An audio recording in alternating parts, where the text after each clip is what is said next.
انا معجبة بيه جدا وكنت عم راسله على الواتس، بس شفته مرة بيرد مرة لا، واخفى ظهوره عني، حسيت انها ردة فعل.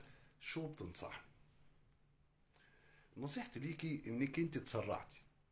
بصي، لو انت معجبة بيه جدا، بتحبيه جدا، بتحلمي بيه ليل نهار، ما ينفعش ان الواحدة تبادر للشاب او للراجل اللي هي معجبة بيه.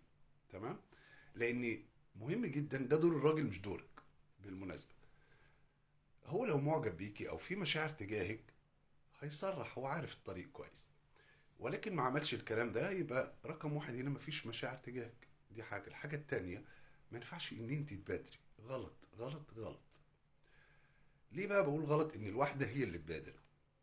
لان لو الشاب ده فعلا هو معجب بيكي ومتردد في انه يصرح لك بمشاعره، وانت تبادري بالنقطة دي، لو هو واخد او عايز ياخد الموضوع او العلاقة بشكلها الجاد، بتصرفك ده هياخد الموضوع بشكل تاني خالص. هياخده بقى ان هو يضيع وقت، تبقوا اصحاب ويضيع وقت وخلاص. لا هيرتبط بيكي ولا اي شيء. تصرفك او التسرع في التصرف بتاعك ما كانش كويس.